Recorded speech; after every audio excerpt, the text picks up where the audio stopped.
Les conversations du week-end. Aujourd'hui, la conversation littéraire, animée par Jean-Claude Perrier.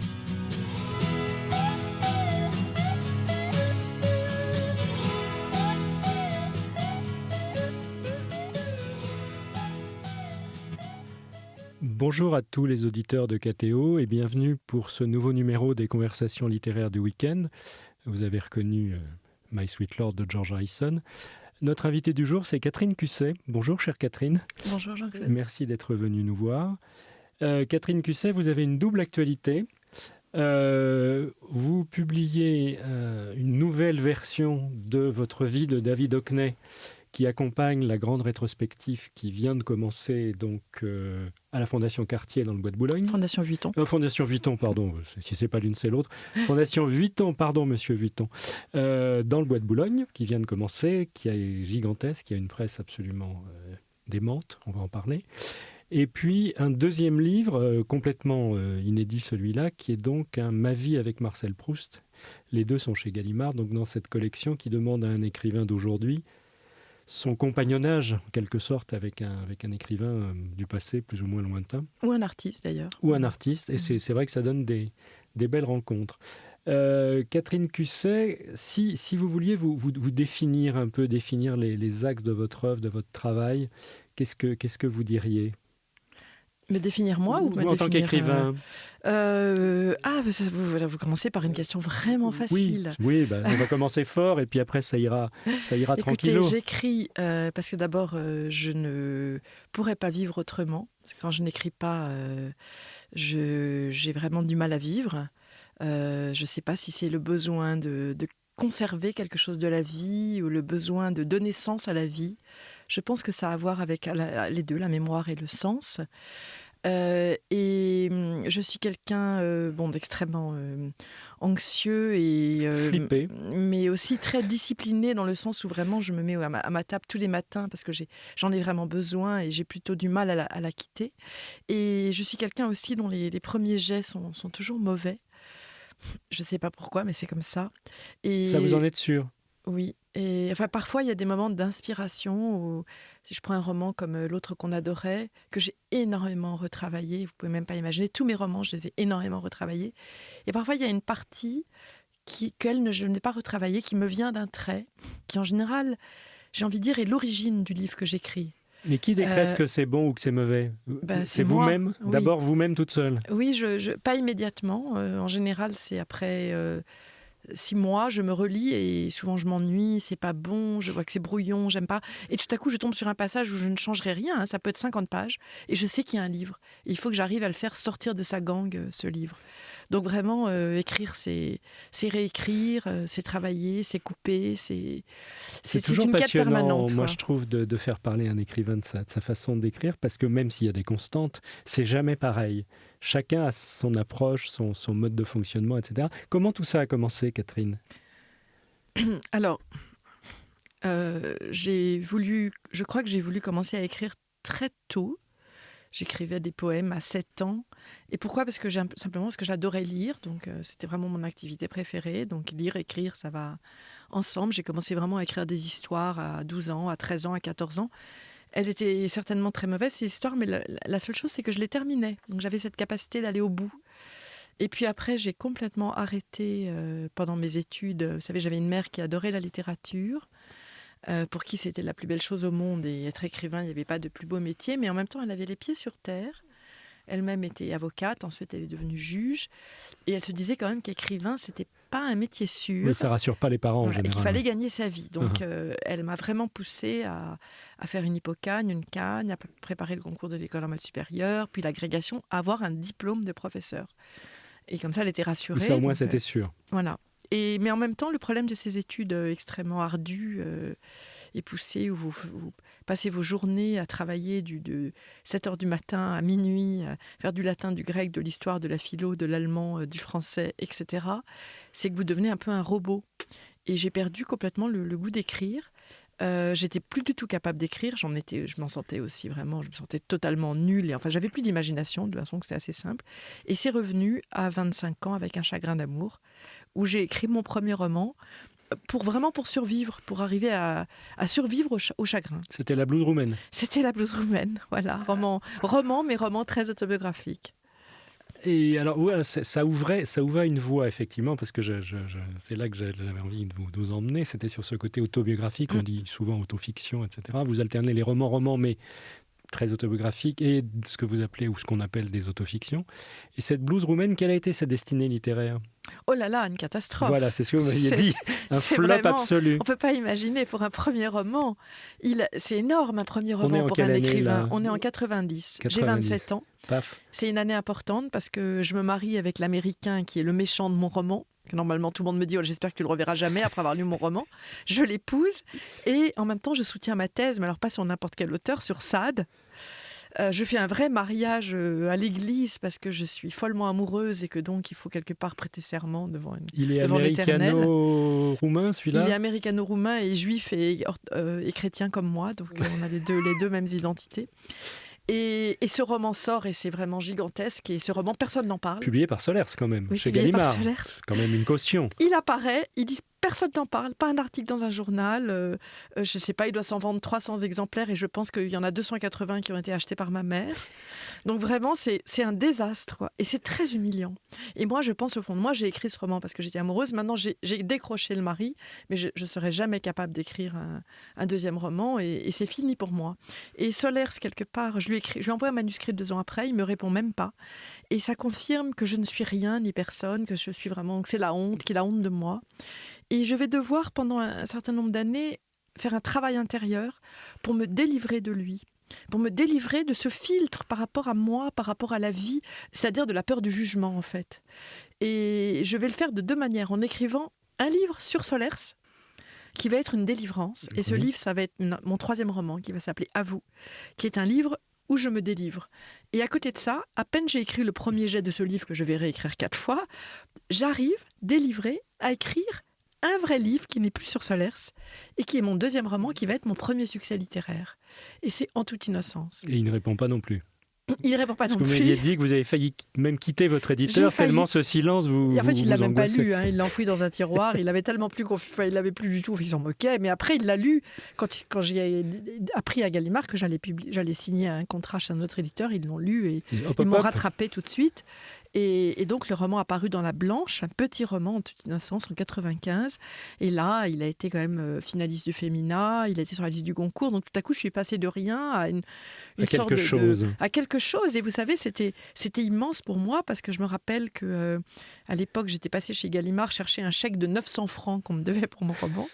Et là, je découvre qu'en fait, on va me donner 9000 francs parce que tout s'est vendu. Et vous voyez, en même temps, il n'avait pas essayé de faire une affaire énorme avec ce livre, je n'avais même pas demandé d'avance. Mais c'était incroyable, c'est le même étonnement qu'a eu David Hockney quand il a vendu ses premières gravures au MoMA. Oui. C'est inouï que vous faites quelque chose qui vous donne du bonheur et qu'en plus vous gagnez de l'argent avec. En plus, on vous gagne de l'argent. On dit toujours que les éditeurs sont radins. Là, vous aviez un éditeur qui vous donnait des sous. Vous n'étiez pas fâché avec Solers quand même? Non, j'étais pas fâchée avec Solers, mais c'est vrai que cette non-réponse sur 2 manuscrits m'avait blessée et que j'ai exigé de Gallimard d'être publié dans La Blanche. Je voulais pas publier dans l'Infini parce que j'avais été quand même vraiment blessée par ce silence sur 2 livres. C'est normal. Tout ça me paraît. Et puis, il faut sortir, il faut se libérer. Donc, c'était quelque part une libération. Il faut vraiment écrire dans un rapport à soi et se libérer de cette peur du jugement. Je pense que Solers m'avait énormément impressionnée. C'était une caution, c'était chic de publier son premier roman chez Solers, mais évidemment, revers de la médaille, c'est qu'il avait beaucoup d'auteurs et qu'il avait une personnalité tellement lui-même écrasante que ça pouvait... Il avait un rapport à la vie, une idée, une sorte d'idée de jouissance de la vie. Vous avez ce libertinage de Solers qui était pas du tout. Moi, j'étais quelqu'un j'avais écrit mon premier roman en pleurant, dans la souffrance. J'étais vraiment étonnée qu'il l'ait aimé. J'étais quand même une pleureuse, quoi. J'étais pas une libertine. Et après, vous avez vécu très longtemps aux États-Unis, donc vous étiez éloigné de ce milieu littéraire parisien, franco-français. Complètement. Et ça m'a vraiment sauvée. J'ai écrit tous mes livres aux États-Unis. Pendant 30 ans ? Pendant 30 ans. Jusqu'au dernier, La définition du bonheur. Donc j'ai vraiment du problème avec Jane, qui a été pour le coup mon premier succès commercial, grâce au Grand Prix des lectrices d'elle, et qui a été moi aussi mon premier vrai roman. C'est celui qui s'écrivait tout seul ? Ah non, Non, les premiers vrais romans, chez moi, s'écrivent pas du tout seul. Non, mais celui qui s'écrivait tout seul. Il y a une histoire d'un livre dont l'écrivain trouve les chapitres sur son paillasson. Ah oui, oui. J'ai oublié le titre, mais je l'adore, celui-là. C'est le problème avec Jane. Ah, bah voilà. C'est pas qu'il s'est écrit tout seul, c'est qu'en fait, on lit le manuscrit écrit par quelqu'un d'autre. Elle trouve sur son paillasson tous les matins. Ce manuscrit qui s'appelle Le problème avec Jane, elle le trouve en entier. Il raconte sa vie, mais de façon vraiment très intime. Donc évidemment, c'est quelqu'un qui la connaît très bien. Et c'est à la fois l'histoire de sa vie, c'est ça qui m'intéressait. 10 ans de sa vie dans une université qui est copiée sur Yale, puisque j'étais prof à Yale à l'époque. Donc c'est mon premier roman aussi américain.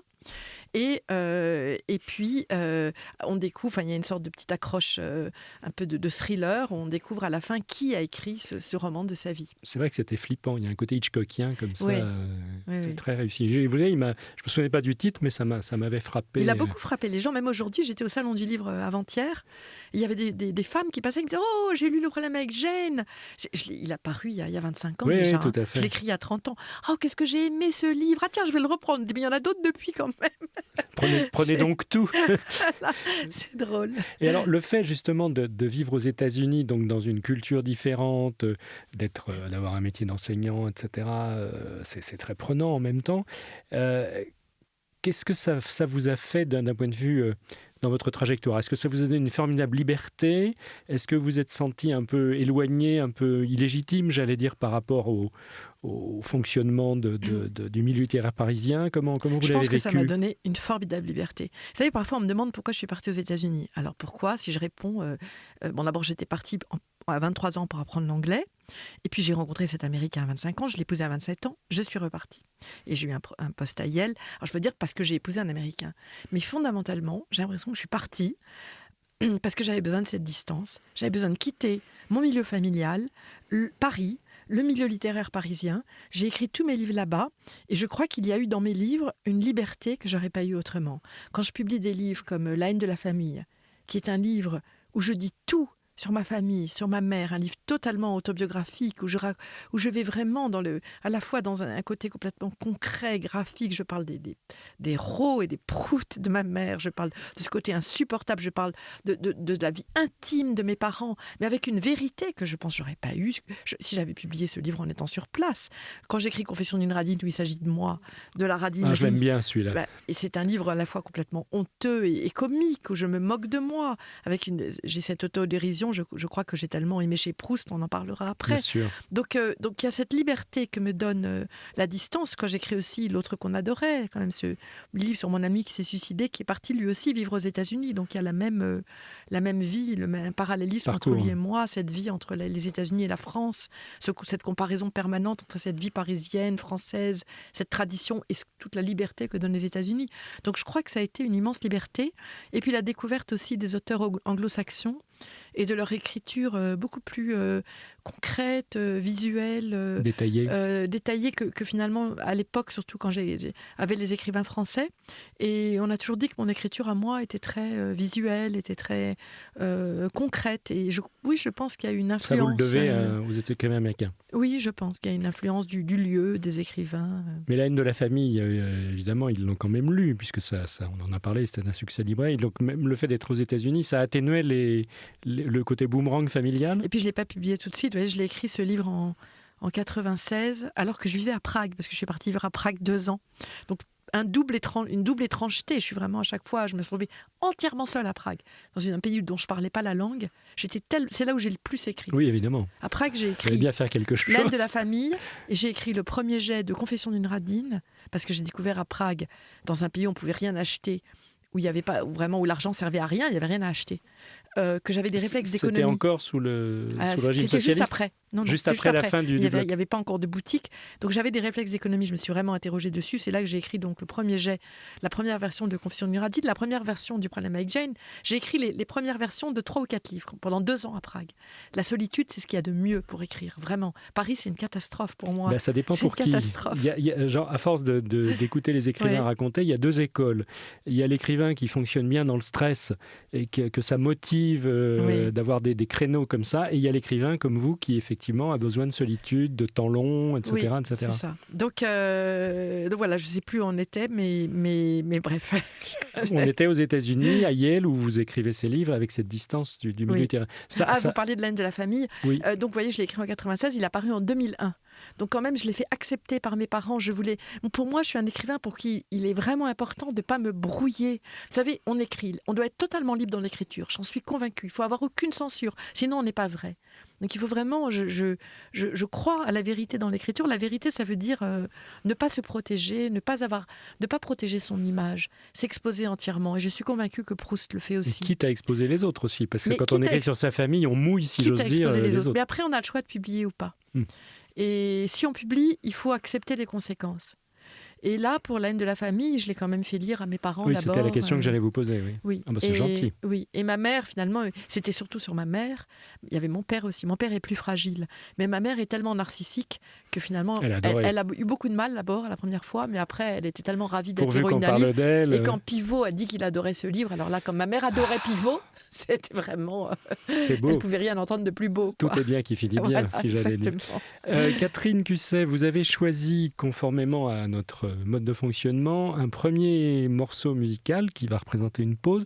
Alors, c'est Nuit et brouillard, donc chanson de Jean Ferrat. Vous nous dites en 2 mots, on y reviendra après l'avoir écouté, vous nous dites en 2 mots le pourquoi. On parlait juste de ma mère, donc c'est vraiment exactement ça. Donc ma mère est juive, de mère juive, mais pas de père juif. Et pendant la guerre, elle a assisté à l'arrestation sous ses yeux donc, de sa mère dans son appartement à Paris par des miliciens français, des miliciens venus arrêter la mère et les filles. Ma grand-mère était une toute petite femme de 1,50 m, mais très autoritaire, avocate. Et donc elle je aussi, ne raconte pas tout le monde était avocate. Oui. Oui, elle était née en 1908, elle était déjà avocate en 1928. Elle s'est tellement défendue, elle a réussi à se faire libérer le jour même, ce qui est absolument inouï. Mais évidemment, cette chanson, pour ma mère et pour moi, est la chanson la plus belle qui soit, parce que tout le monde n'a pas eu la chance de ma grand-mère. On écoute Nuit et brouillard, interprété par Jean Ferrat. Ils étaient 20 et 100, ils étaient des milliers, nus et maigres, tremblants dans ces wagons plombés qui déchiraient la nuit de leurs ongles battants. Ils étaient des milliers, ils étaient 20 et 100. Ils se croyaient des hommes, n'étaient plus que des nombres. Depuis longtemps leurs dés avaient été jetés. Dès que la main retombe, il ne reste qu'une ombre. Ils ne devaient jamais plus revoir un été.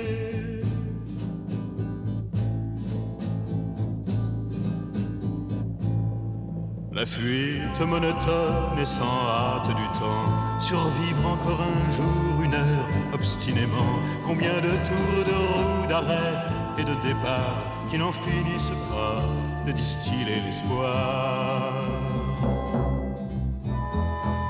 Ils s'appelaient Jean-Pierre, Natacha ou Samuel. Certains priaient Jésus, Jéhovah ou Vishnu.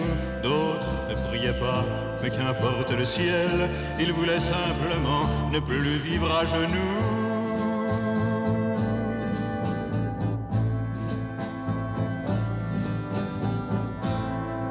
Ils n'arrivaient pas tous à la fin du voyage.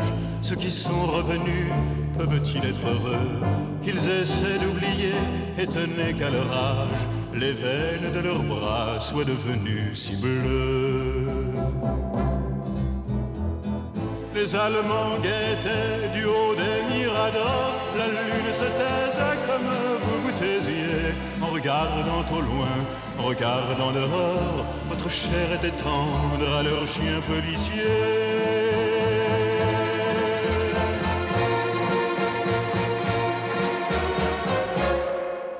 On me dit à présent que ces mots n'ont plus goût, qu'il vaut mieux ne chanter que des chansons d'amour, que le sang sèche vite en entrant dans l'histoire et qu'il ne sert à rien de prendre une guitare. Mais qui donc de taille à pouvoir m'arrêter? L'ombre s'est faite humaine, aujourd'hui c'est l'été. Je twisterai les mots s'il fallait les twister pour qu'un jour les enfants sachent qui vous étiez.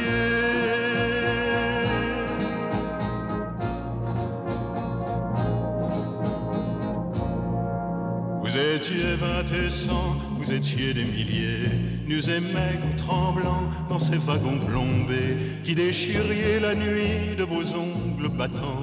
Vous étiez des milliers, vous étiez 20 et 100.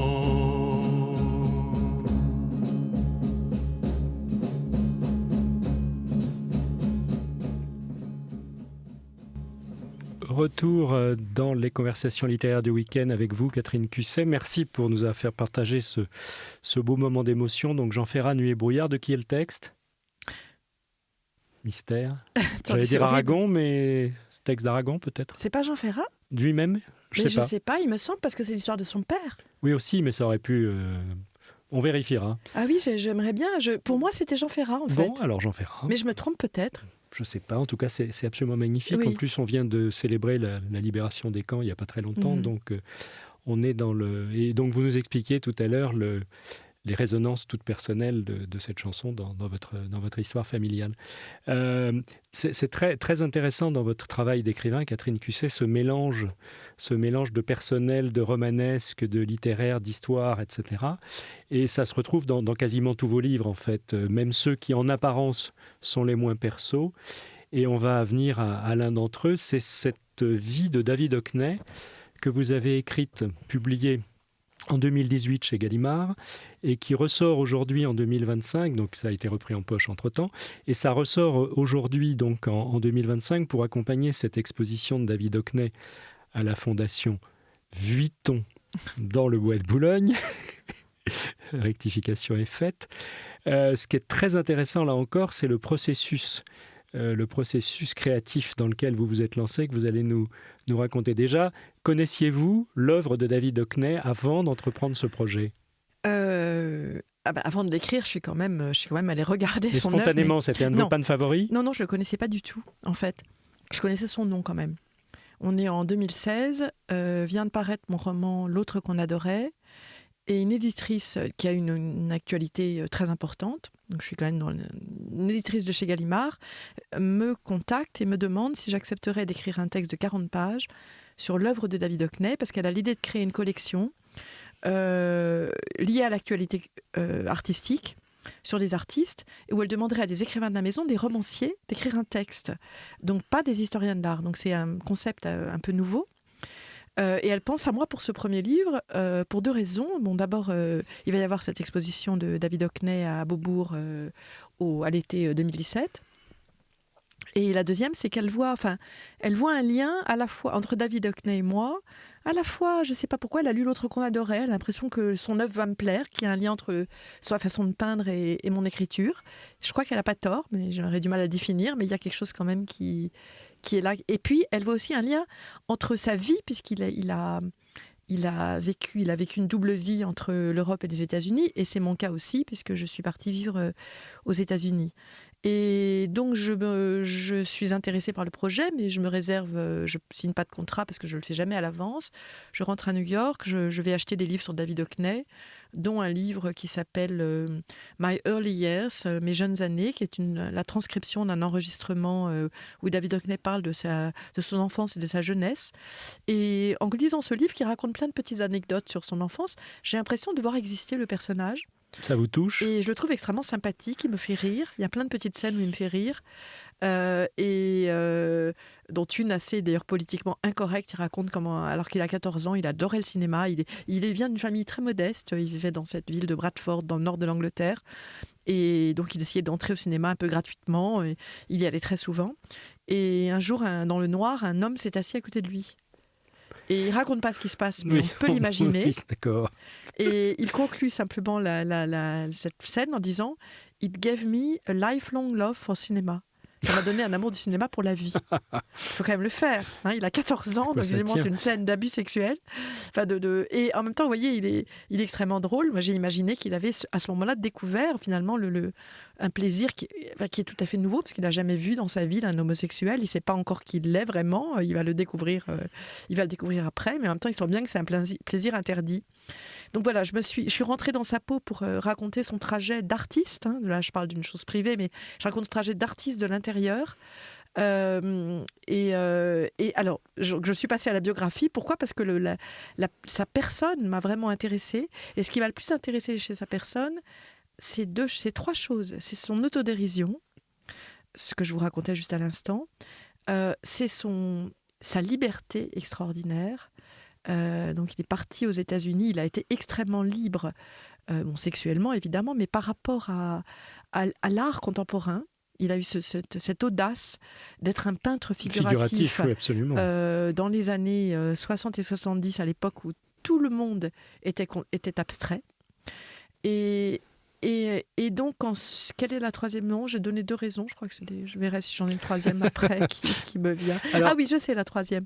La troisième, c'est que donc, sa liberté s'accompagne d'autre chose, qui est son renouvellement.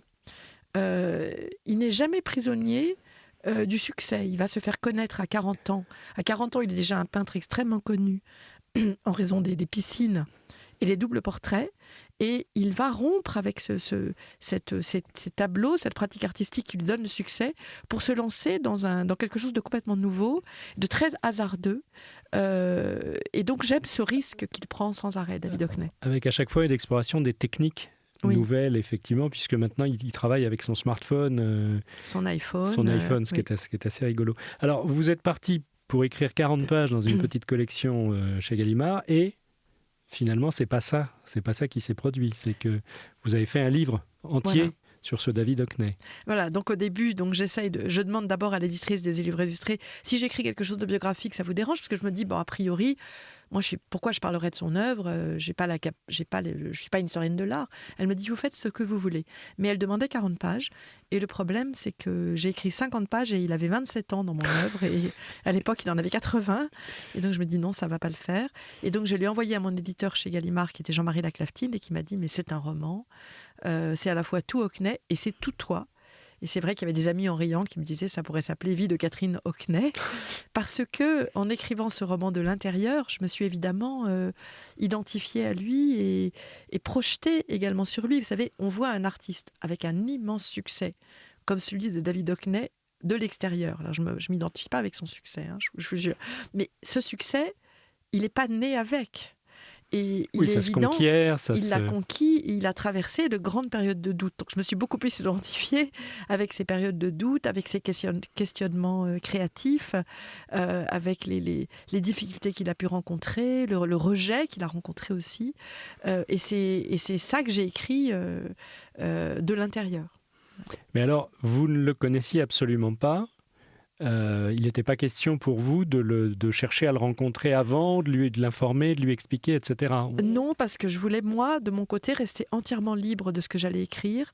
Écrire, finalement, qu'on fasse un tableau ou qu'on fasse un roman, c'est pareil, c'est le résultat d'une vision. C'est parce qu'on a une vision. Et cette vision, on cherche à l'atteindre, et pour l'atteindre par l'œuvre, il faut vraiment être libre. Il ne faut pas avoir ni censure, ni filtre, ni dépendre du jugement de quelqu'un d'autre, ni dépendre d'une demande extérieure. Ça, j'en suis vraiment convaincue.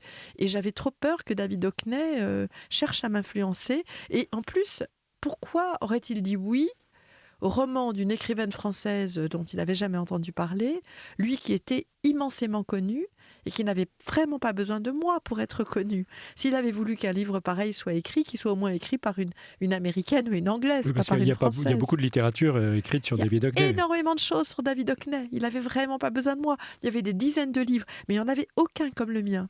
Et celui que je voulais écrire, c'était un roman rapide, bref, où on aurait vraiment traversé le fil de sa vie. Ce qui, moi, m'intéresse dans l'écriture, c'est le trajet, c'est le rapport au temps, et c'est de voir se développer l'être dans le temps. Comme lui d'ailleurs, il veut peindre dans le temps. On va évidemment établir tout à l'heure la connexion avec un certain Marcel Proust. Vous n'aviez pas besoin de son aide, etc., mais il aurait pu s'y opposer en revanche, parce que quand on écrit sur un vivant, même quelque chose qui est une œuvre de littérature, un roman, dans l'absolu, il aurait pu refuser. Il aurait pu, son avocat, demander à relire des passages, etc. Comment vous avez procédé ? Comment ça s'est passé avec votre éditeur ? J'avais très peur, en effet. J'avais très peur qu'il y ait un procès. Pour 2 raisons. Parce que je touchais, même si c'est vraiment son trajet artistique, comme je raconte sa vie, Oui, il y a dedans quelques épisodes il privés. y a quelques épisodes privés dont personne n'avait parlé ailleurs, en particulier un épisode qui s'est passé en 2013, quand un jeune homme, un assistant, est mort sous son toit dans des conditions tout à fait tragiques, dont David Hockney n'était absolument pas responsable, mais ça s'est passé sous son toit et je sentais qu'il ne fallait pas y toucher, Bien sûr. ça lui avait causé une souffrance très grande. Donc j'avais vraiment peur. Donc mon éditeur, j'ai négocié un contrat avec lui dans lequel il prenait en charge les frais en cas de procès. Et ils ont marché. Oui, parce que je crois qu'ils n'étaient pas vraiment inquiets. Gallimard, Antoine Gallimard, Jean-Marie Laclaftine, qui était mon éditeur, me disait mais enfin pourquoi est-ce qu'il ferait un procès, c'est un hommage. Ils n'étaient pas vraiment inquiets. Mais mon mari l'était beaucoup plus. Oui, voilà, c'est à juste. Et vous voyez, d'ailleurs, il n'avait pas tort, parce que qu'a fait David Hockney quand je lui ai envoyé le livre en français. Ne brûlons pas les étapes. Ah. Est-ce que un avocat l'a relu quand même? Oui. Il a été relu par un avocat, l'avocat de Gallimard. Et cet avocat a quand même souligné une phrase que j'avais écrite dans mon roman, que j'ai écrite pour décrire la réaction de David Hockney à un film qui a été tourné en 1974 par un cinéaste qui s'appelait Jacques Hazan et qui avait voulu décrire à la fois le Londres des années 70, mais il avait centré son documentaire sur Hockney. Et par hasard, il était tombé en plein dans la rupture entre David Hockney et l'homme qui a été, je pense, son grand amour, qui était Peter Schlesinger. Et parce qu'il a prêté c'est un peu compliqué, mais il a prêté des lampes à David Hockney, dont David Hockney a eu besoin pour un travail artistique. Il peignait même la nuit, il avait besoin de ces lampes très puissantes que n'ont que les cinéastes. Il a autorisé Jacques Hazan à filmer chez lui, sans faire très attention. Et donc Jacques Hazan a surpris des scènes intimes. Et donc j'ai écrit dans mon roman cette phrase où il disait il a été tellement furieux quand il a vu le film. J'ai écrit cette phrase où il disait « Plus jamais il ne laisserait personne lui voler des bouts de son intimité. » Voilà. Privée, oui, et l'avocat a souligné en disant « Aïe, si cette phrase est vraie, vous risquez d'avoir des problèmes. » C'était des verges pour se faire battre, comme voilà. on dit. Et donc, il y a eu moi, j'ai même demandé aussi un avocat justement pour cette histoire de contrat, pour les droits en cas de procès. Oui, j'étais très inquiète. Et finalement, donc le livre paraît, je l'envoie au studio Hockney. Hockney, précisons-le tout de suite, ne lit pas et ne parle pas le français. Il ne parle pas le français, donc il le donne, vous voyez, il le donne à 3 personnes, son traducteur, son assistant qui est français, Jean-Pierre Gonçalves de Lima, et son galeriste, Jean Frémont, et il demande des rapports. Et les rapports sont bons. Ah, ouf. Et donc je suis adoubée. Ça, vous le saviez ou vous l'avez su après? Je l'ai su après. Ouais, il a fait ça en loose day. Ah oui, je lui avais envoyé le livre. Voilà, c'est normal. Voilà. Et là, je suis adoubée. Il demande à me rencontrer. Alors ça, c'est magique.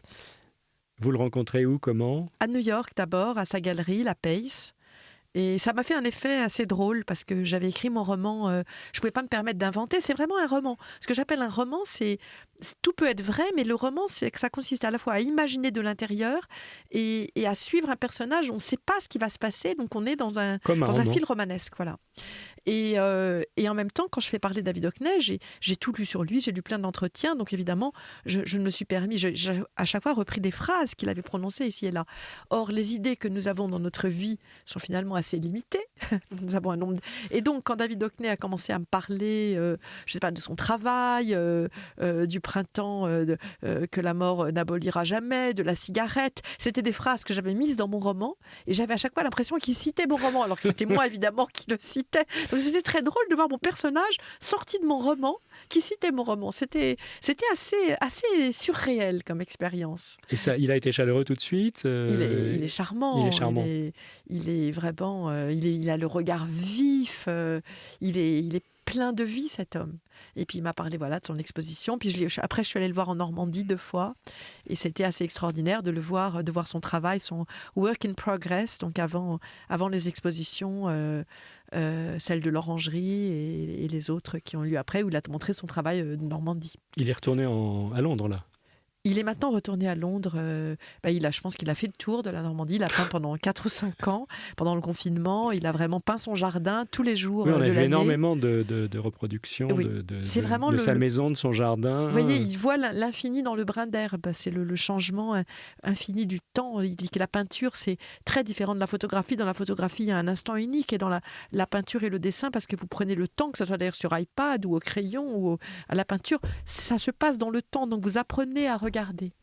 Vous l'avez revu là pour l'expo? Il est venu. Je l'ai raté malheureusement. Il est venu.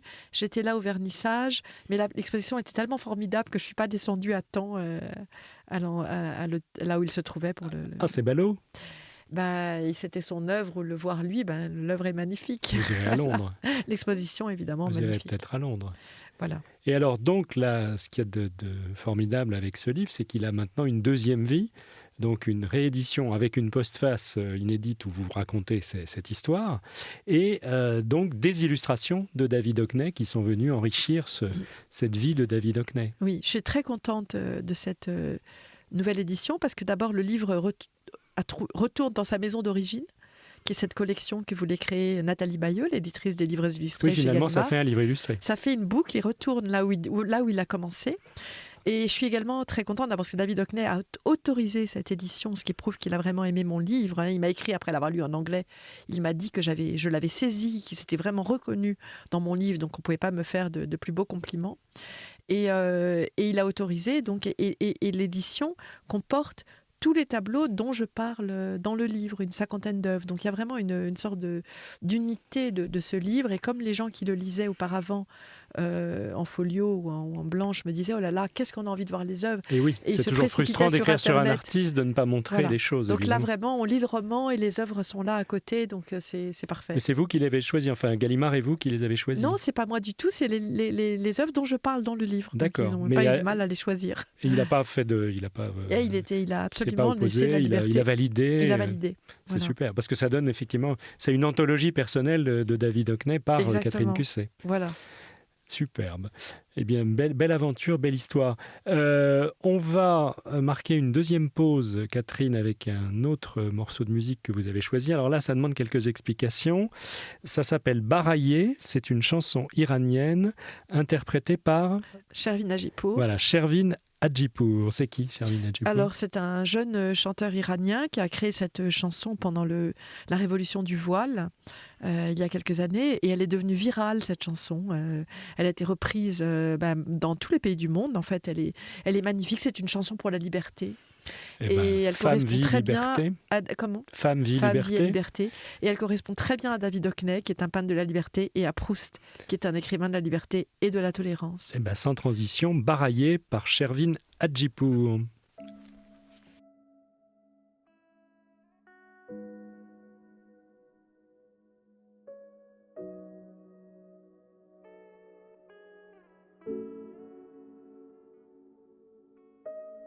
برای توی کوچه رقصیدن، برای ترسیدن به وقت بوسیدن، برای خواهرم، خواهرت، خواهرامون، برای تغییر مغزها که پوسیدن، برای شرمندگی، برای بیپولی، برای حسرت یک زندگی معمولی، برای کودک زباله‌گرد و آرزوهاش، برای این اقتصاد دستوری، برای این هوای آلوده، برای ولیعصر و درختای فرسوده، برای پیروز و احتمال انقراضش، برای سگهای بیگناه ممنوعه، برای گریه های بیوقفه، برای تصویر تکرار این لحظه، برای چهره ای که میخنده، برای دانش آموزا، برای آینده، برای این بهشت اجباری، برای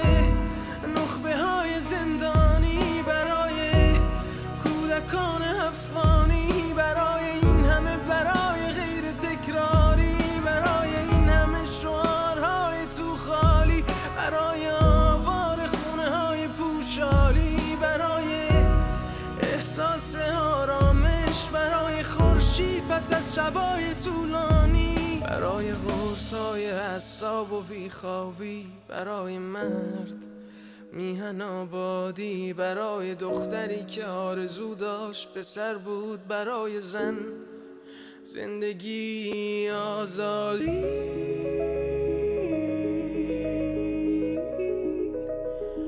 برای آزادی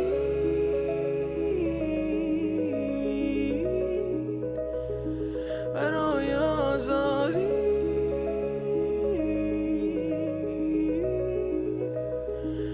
برای آزادی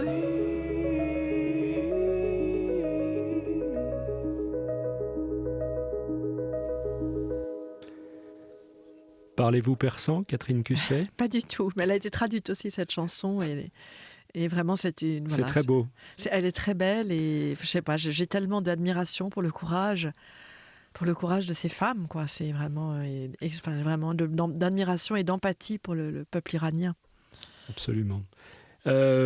Catherine Cusset est avec nous, donc on a parlé de sa vie, son œuvre à elle, on a parlé de sa vie avec David Hockney, en fait ça aurait pu s'appeler Ma vie avec David Hockney d'une certaine façon ce livre, et voici maintenant Ma vie avec Marcel Proust. Donc même principe d'une certaine façon, on est dans une collection qui s'appelle Ma vie avec chez Gallimard toujours, Sandrine Trainer la dirigeant. L'idée est de demander à un écrivain contemporain un livre personnel sur un grand écrivain du passé ou un artiste, vous disiez tout à l'heure. Comment ça s'est fait? Comment avez-vous accepté? Comment avez-vous choisi Proust? Tout de suite, j'imagine. Oui, tout de suite. En fait, oui, effectivement, une éditrice m'a parlé de cette collection il y a déjà quelques années. Et j'avais dit, si un jour je le fais, ça sera Proust. Mais je ne m'étais pas tellement engagée plus que ça. En fait, c'est quand même assez différent parce que ce n'est pas un roman. Vie de David Hockney, c'est totalement un roman. C'est pas ma vie avec David Hockney. Je suis pas dans le roman. Je me suis oui, mais en même projetée. temps, c'est tellement personnel.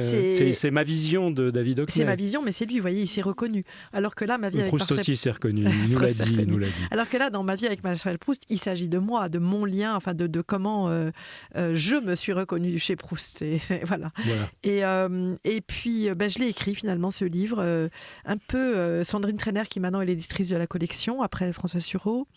M'a vraiment encouragée, poussée à l'écrire, déjà en me disant que si je l'écrivais pas, quelqu'un d'autre allait choisir Proust. Oui, j'allais dire, vous avez eu Dupont qui vous le garda, qui vous le garde, parce que spontanément, on imagine que dans le listing, ça a dû être évoqué tout de suite. Voilà, probablement. Donc elle a vu mon nom sur une liste, elle m'a contactée pour me dire est-ce que vous allez l'écrire ou pas, parce qu'effectivement Proust est un auteur demandé. Oui, et j'ai dit oui, je vais l'écrire. Et comme j'ai un grand surmoi, une fois que j'avais dit oui, je vais l'écrire, que je m'étais engagée, je me suis dit là, il faut le faire. Et donc je l'ai écrit 3 ans après le moment où j'avais dit que peut-être je le ferais. Voilà. La patience, vertu cardinale des éditeurs. Et puis c'était un peu un défi pour moi d'écrire un livre qui finalement est entre l'essai et le livre très personnel. Il y avait un équilibre à trouver entre le livre autobiographique et l'essai sur Proust. C'était vraiment un défi, ce livre. Alors, ce qu'il y a de sympathique et d'original, c'est qu'en fait, vous vous appuyez sur vos lectures de Proust, puisque vous l'avez lu intégralement 3 fois, à 3 moments de votre vie assez éloignés dans le temps. Et ça commence à l'adolescence. Voilà, je l'ai lu la première fois à 15 ans, donc je me rappelle très précisément, l'été de mes 15 ans. Sans doute ma mère, qui adorait Proust, me l'a donné à lire et j'ai tout de suite aimé, ce qui peut paraître surprenant parce que c'est quand même pas très facile à lire. Et vous n'avez pas calé, parce que souvent on cale. Pas du tout, et sans doute s'il y avait des longueurs, vous savez, comme j'étais une grande lectrice de Balzac, j'avais appris à gérer les longueurs. Les longueurs, tout à coup, ça vous ennuie un peu, vous lisez plus vite, quoi. Vous traversez. On peut faire ça. Oui, je pense. Et par contre, tout à coup, je tombais dans des passages où je me reconnaissais tellement. Parce que Proust ne raconte que des histoires d'amour. Dans La recherche du temps perdu, l'amour du narrateur pour Gilberte, l'amour du narrateur pour Albertine, il va y avoir 2 volumes entiers. L'amour de Swann pour Odette Swann, l'amour de Saint-Loup pour Rachel, l'amour du baron de Charlus pour le violoniste Morel. Donc c'est toujours le même amour. C'est vraiment l'amour impossible. La torture de l'amour, de la jalousie, du soupçon, de la tromperie de l'autre, du silence, de l'attente. Et c'est exactement la façon dont moi je vivais l'amour à 15 ans. J'étais tout le temps amoureuse, d'une innocence totale. J'ai eu des amours pour la plupart assez platoniques quand même, de mes 14 ans à mes 19 ans. Mais vraiment, à chaque fois, de grands amours passionnés où je ne vivais que par le désir d'entendre, vraiment que par cette personne-là. Et Proust a cette phrase absolument incroyable. Il a de toute façon des phrases sans arrêt, des phrases qui sont des vérités tellement profondes. Et il y a 2 phrases en particulier qui, moi, m'ont marqué mon rapport à l'amour. Il y en a une qui est « On n'aime plus personne dès qu'on aime ».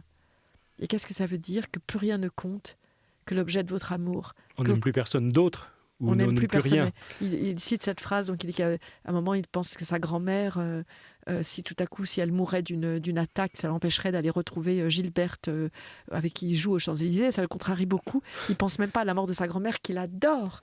Il pense juste que ça l'empêcherait de retrouver Gilberte. Et c'est là où il dit on n'aime plus personne dès qu'on aime. C'est ce côté obsessionnel de l'amour et du désir. Et l'autre phrase que j'ai trouvée d'une vérité absolue, c'est il faut ne plus vouloir pour avoir. Hein, tant qu'on désire, eh bien, il y a cet obstacle entre soi et l'objet du désir qui est le désir, qui est l'amour. On est son propre obstacle à l'amour. Quand l'autre sent votre amour, eh bien, ça le détourne de vous. Le narrateur sait de quoi il parle, en l'occurrence. Exactement. Alors, première lecture à l'adolescence, vous allez jusqu'au bout, vous adorez. C'est une lecture très, très personnelle, parce que ça vous encourage dans cette approche sentimentale que vous venez de nous raconter. Deuxième lecture, vous y retournez quand à Proust? Alors, j'y retourne à 20 ans, évidemment, pour une raison bien précise. À 20 ans, pour la première fois depuis mes 15 ans, j'ai du temps. Parce qu'entre les 15 ans et les 20 ans, j'ai fait que étudier. Il y a eu le bac, ensuite il y a eu surtout l'Hippocagne, Cagne, Normal Sup. Et là, à 20 ans, j'intègre, je suis reçue au concours de Normal Sup. J'ai un été avec du temps et je relis À la recherche du temps perdu. Logique. C'est logique. Et là, à ma surprise, je découvre une œuvre entièrement différente. Je découvre un livre drôle. Oui, alors ça c'est Extrêmement très drôle. intéressant parce que on est assez peu à rigoler, si j'ose dire, en lisant Marcel Proust, La Recherche. Beaucoup de gens le disent quand même. Quand même, ça vient. Oui, Parce qu'on oui, en a oui. fait quand même un auteur, les longueurs, la psychologie, nanani, nanana. Et ce versant comique, caricatural, mauvaise langue, Mauvaise etc., langue, mais pas seulement, vous voyez. C'est pas un auteur satirique ni qui méchant. se moque seulement de l'autre, méchant comme Saint-Simon. Il peut être méchant quand il décrit le Madame Verdurin, quand il décrit le snob, le grandin. Mais à travers ces personnages-là, moi j'ai vraiment l'impression que ce dont se moque Proust, c'est de nos défauts, de ses défauts à lui aussi. D'ailleurs, il n'hésite pas à se mettre en Oui, cause. il n'est pas très tendre pour le Il narrateur n'est non pas plus du tout d'ailleurs. tendre pour le narrateur lui-même, dont il se moque abondamment. Et de quoi se moque-t-il? Il se moque de nos défauts, il se moque de notre snobisme, de la façon dont nous cherchons à nous faire valoir en société. Il nous regarde avec cette distance. Il voit en fait l'être humain comme un animal social au comportement tout à fait absurde. Et dans tous ces comportements, je me reconnais. Mais il est fasciné en même temps, c'est ça qui m'avait frappé par rapport à l'aristocratie, par exemple, ce fantasme du narrateur de se faire recevoir dans les salons les plus chics. On sait que Proust lui-même fréquentait tout le Faubourg Saint-Germain, le gratin aristocratico-politico-financier de l'époque. Et en même temps, effectivement, il y a ce côté moqueur, il y a ce côté caricature, il y a ce côté satirique, et cette fascination quand même. Il est fasciné par les Guermantes, il est fasciné par... Il est fasciné par les Guermantes, mais ce qui est très intéressant chez Proust, c'est que c'est son œuvre compte 7 volumes. Et donc, qu'il se passe quelque chose. Ce qu'il décrit, c'est ce qu'il appelle la psychologie dans le temps. Donc, il ne raconte pas... Il raconte sa fascination pour les Guermantes, ce que personnellement, je trouve très courageux. C'est-à-dire qu'il raconte la fascination du narrateur pour l'aristocratie la plus élégante, la plus chic, et son désir d'être reçu dans ces milieux. Mais au fur et à mesure donc, qu'il écrit, que se déroulent les volumes de la recherche, il va montrer que le milieu aristocratique est aussi vide que les autres, qui sont aussi superficiels, aussi vulgaires, très bêtes, souvent très aussi bêtes, aussi pauvres d'esprit, que c'est vraiment pas là, mesquins. aussi mesquins. Et alors, il a commencé par raconter cette fascination pour montrer finalement que cette fascination n'a pas lieu d'être. Et moi, ce que je trouve courageux, c'est pas juste la dénonciation, c'est le fait qu'il ait commencé par dire à quel point il voulait être reçu dans ces milieux, pour après ridiculiser à la fois les Guermantes et lui-même qui veut rentrer dans ce milieu-là. D'autant que quand des critiques ont dit mais c'est une œuvre qui s'est construite en avançant, etc. Il a toujours dit qu'il avait le plan dès le début, qu'il savait où il allait dès le début. Il ne savait pas le temps que ça prendrait, le nombre de pages et de volumes, évidemment, oui, parce que... mais il savait où il allait, il savait que le temps retrouvait, je que le temps serait retrouvé. Exactement, parce que tout se retourne en fait dans le temps retrouvé, tout se renverse. On sait que Madame Verdurin, qui était l'opposée de la duchesse de Guermantes, devient une duchesse de Guermantes, que le prince de Guermantes, qui était complètement anti-Dreyfusard, devient Dreyfusard. Il parle de Bloch, qui est vraiment l'opposé du narrateur. Il dit qu'en fait, finalement, on pourrait le confondre avec lui, et que bientôt, et que peut-être les petits-enfants de Bloch seront aussi polis et bien éduqués que les enfants de Robert de Saint-Loup. Donc finalement, lequel n'est pas le parangon de vertu et de masculinité d'origine. Et qui lui-même est homosexuel. Tout le monde est homosexuel. Oui, à la fin, oui. À la fin de la recherche, finalement. Tout le monde l'est, sauf le narrateur. Et encore, on ne sait pas. Voilà. Deuxième lecture, donc, sur ce côté satirique, moqueur, etc. du narrateur. Et aussi sur la tolérance, quand même. Sur l'extrême liberté et tolérance de Proust sur ce qu'il fait avec l'homosexualité, quand il montre finalement qu'il juge nos défauts sociaux. Mais s'il y a une chose qu'il ne juge jamais, Proust, c'est le désir. Et le baron de Charlus, qui peut être un personnage parfaitement ridicule, et qui peut être même cruel, et qui peut être vulgaire, dans son désir, et qui est quand même assez fort, son désir. À la fin, le narrateur le surprend en train d'être fouetté, enchaîné, fouetté. Eh bien, il ne juge jamais le désir du baron de Charlus. Il dit que le désir, c'est ce qu'il y a de plus beau, finalement, dans la vie. Ah, pardon. Et la troisième lecture, alors ? Et la troisième lecture, eh bien, elle porte sur l'écriture. Donc, c'est le grand roman de l'écriture. Et là, je le relis à une 50aine d'années, alors que j'écris mon roman « L'autre qu'on adorait ». Et je le relis pour nourrir la vie intérieure de mon personnage Thomas dans L'autre qu'on adorait. C'est donc mon ami qui est parti vivre aux États-Unis à 23 ans, qui ignorait qu'il était bipolaire, qu'il a découvert à 38 ans et qui s'est suicidé à 39 ans. Et lui-même connaissait À la recherche du temps perdu par cœur. Il était proustien, il avait fait une thèse sur Proust. Et donc je relis À la recherche du temps perdu pour construire littéralement mon personnage. Que L'autre qu'on adorait, comme Vie de David Hockney, est un roman où j'entre dans la tête du personnage, où j'ai besoin de décrire ses pensées. Et donc ces pensées, pour moi, elles vont être essentiellement proustiennes. Et je découvre à ce moment-là que vraiment, que À la recherche du temps perdu, c'est le roman de l'écriture et de la vocation, mais pas seulement de la vocation, comme on le dit d'habitude, c'est également le roman du doute. Et le narrateur ne cesse de parler de ses doutes, de sa paresse, de sa procrastination. Il n'arrive pas à se mettre au travail, de sa nullité intellectuelle. Il pense qu'il n'y arrivera jamais. Et j'ai imaginé que mon personnage, Thomas, qui avait exactement ces problèmes-là, qui n'arrivait pas à se mettre au travail, qui était paresseux, qui pensait qu'il était nul, s'identifiait complètement avec le narrateur de la recherche. Il y a quelque chose, ça sera le mot de la fin. Vous dites Proust est un auteur qui fait du bien. Alors, très brièvement. Il fait du bien parce qu'il exprime le doute, il fait du bien parce qu'il a eu du mal à publier le premier volume À la recherche du temps perdu. Mais il a persévéré. Et il a persévéré, mais il fait du bien surtout parce qu'au bout du compte, évidemment, À la recherche du temps perdu, c'est le roman de la certitude. C'est une certitude qui est d'ordre totalement artistique. Et il dit qu'on accède à la vérité, à la beauté du monde que par l'art. C'est le mot de la fin. Merci, chère Catherine, d'avoir partagé avec nous votre art. On rappelle donc Catherine Cusset, Vie de David Hockney, illustré de tableaux de David Hockney en résonance avec le texte, c'est chez Gallimard. Et Catherine Cusset, Ma vie avec Marcel Proust, c'est aussi chez Gallimard. Merci, au mois prochain. Les conversations du week-end. Aujourd'hui, la conversation littéraire, animée par Jean-Claude Perrier.